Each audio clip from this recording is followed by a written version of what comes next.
Here's the truth that no marketing leader wants to admit right now. The playbook that created your growth will actively destroy your organization's future. Trust in brands and institutions, in media organizations, is at historic lows. Today, 7 in 10 people, according to the Edelman Trust Barometer, say that they do not trust those with different values, different backgrounds than their own. The organizations that can weather this trust recession are the ones that will still have customers in 5 years. Today, we're going to demystify exactly what you can do to weather this storm and move forward even more powerfully.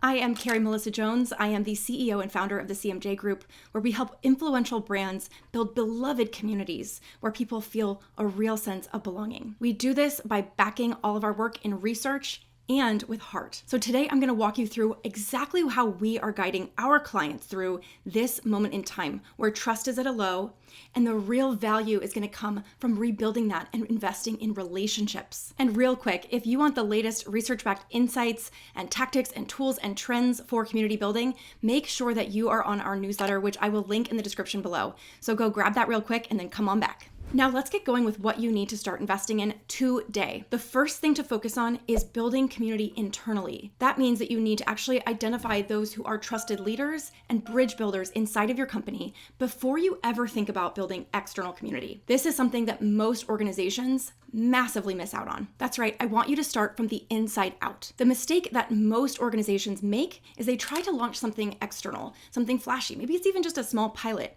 but it doesn't work because you don't have the connective tissue inside of the organization to make the effort last. So here is what to do instead. Begin by identifying people who are bridge builders inside of your organization, those who are trusted already, who work cross-functionally, who know how to navigate the internal world of your organization. Harvard Business Review published a piece in 2026 called Why Great Innovations Fail to Scale, and they identified these bridging leaders as the most important component of making an innovation stick. So your first action item is to identify those leaders or step into becoming one yourself. That is the most powerful position you could get yourself in. From there, then, you work with these bridge building leaders, not just alone, and you start to work with them and bring them together through the next steps, which is what we're going to tackle next. Now, the external work can begin. To gather people effectively outside of your organization, what is important is that you have a compass, meaning that you understand what is the overarching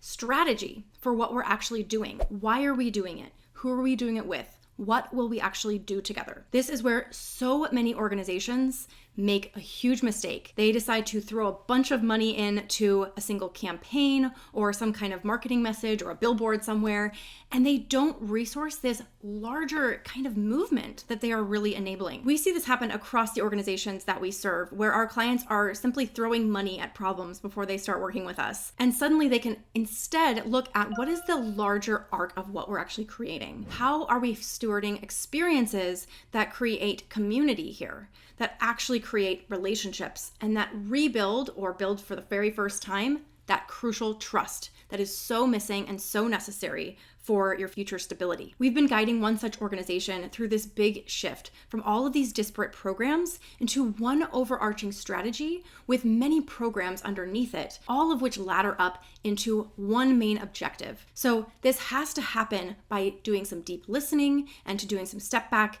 But first, before you do any of that, thinking about what is this strategy and what are we actually doing when we're trying to gather people externally. I'd love to hear from you at this point. Where do you think you're struggling the most? Is it about the internal bridge building where you're really missing some important connecting leaders? Or is it about the external? You're not clear what it is that you're actually trying to build and bring people together around. So comment internal or external. I would love to hear where you are at today. All right, now it's about taking small steps forward with really clear pilots and figuring out what is actually working, what is moving the needle here, and what is holding us back. So this is really about just experimenting and listening. Crucially, it is about listening. Relationships and trust get built because you listen and then you respond, and people see that you are listening and responding. It's not enough to just say it, you have to actually do it. Oftentimes, organizations are making wild assumptions about what people actually want, and so they spend sometimes years developing initiatives around connection and community building that they never adequately roll out.